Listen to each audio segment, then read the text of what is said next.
If you're a parent, then you know it is hard work raising good, responsible kids. But you also want them to be well-rounded and successful. But with all the activities nowadays, the pressure to be good at everything can be overwhelming. So how do you go about striking the right balance? Here with some tips on how to raise a successful kid is child psychologist Jen Hartstein and family physician and mother of 4 boys, Dr. Deborah Gilboa. Hi. I love this. Yes, give it. Because I have a 2.5-year-old and she's nearly 3 and she's in a lot of activities. When do you decide, okay, you're ready? You're ready to do things, and what's age appropriate for kids? The best way to decide that she's ready is when she says, "Oh, that was so fun. Can I do that?" it again. Okay, Yeah. You know, because if you get buy-in from her, then on time 3 or 4, when she's not feeling it, you get to say, "Hey, remember you wanted to do this. So even though today doesn't feel like your favorite day to do it, we're doing it." Jen, what do you think? I absolutely agree. Yeah. I think that when they're little, you know, we were talking before the segment, you're saying she loves everything. That's the best time to expose them to as many different things, because stuff you might think she likes, she's not going to like. And then the stuff that she loves, keep encouraging that. And then the more they do, the better. You know what's interesting? Tiger Woods' dad had this philosophy where he said to Tiger, when he was a little kid, 2 or 3 years old, "Here's one ball, hit it." So he went out to the back and he hit it. He said, "Daddy, I want to hit another one." He goes, "Tomorrow you hit 2. Oh, wow. He made him wait for tomorrow, put 2, hit on, he said, "I want to hit again." On day 3, you hit 3. So sometimes I think a kid loves something, you jam it at them, and suddenly they dislike it. Is there ever a right time for a kid? You know, sometimes kids want to quit something. Right. They liked it in the beginning and then they want out. I was desperate to quit piano, and finally my mom was like, "She has no talent, It's she enough. can quit." Okay. Well, I think what happens is if they make a commitment, like let's say you sign up for soccer because your child says, "I want to be in soccer, I want to be on the soccer team." You make a commitment to that team.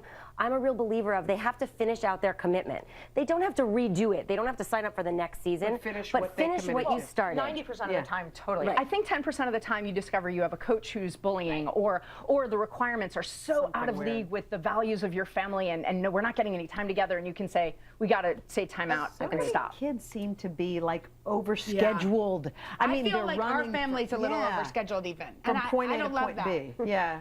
I think you have to look at playtime as important time. So you have to not think, what are they not doing and what should they not do, but think, what do they get to do, both on their own time, on their own plan, and leave some room for creativity and boredom, because learning to break your own boredom is an important skill. Boredom is awesome. Isn't it also important for families to sit around and hang out together without thinking, okay, now we better go do this and not that? only on the way from one activity to another Absolutely. activity. And think about it. We as adults say, "Oh, I just need a break," right? And what do? We take a little mini time out, but we have our kids like this. So I think if your kid is exhausted and telling you, "I just am so tired," a day off, a mental health day is okay. And even before that, don't be afraid of their downtime. Like, I think we fear their downtime. A lot of kids want to learn, well, their parents want them to learn another language. And you wonder, like, at what age is it time to introduce another language? What do you guys think? Birth, right away? Right. I mean, as early as you can, they show that, like, kids are natural learners. They're going to soak it up. They're going to bring it in. There's limitations to their learning, obviously, but they take it on.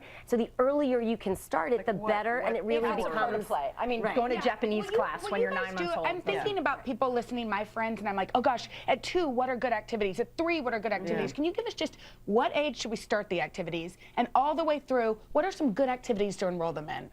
A grown-up in me class, you can start whenever it's fun for everybody. Sure, That's 6 totally months-ish. fine. Yeah, absolutely. But if you're going to get your kid involved in something where you say, "Go do this," I actually think that matching the kid's personality to what they get to do, If they like it. and way more They fun. should choose it then? Way more fun than being good at it. I want you to sign your kids up for something if you'd want them to do it, even if they were only average. Right. And the fact is they burn out when we put them in something too soon. So 2 and 3 and can they separate from you okay? You know, you're not going to say, "You have to go to ballet class," like, "Peace out, I'm going to, go have coffee," and they're freaking out because Mila's literally like, "Peace, Mama." Right, but that's awesome. She's confident in herself to do that, but there are a lot of kids who aren't.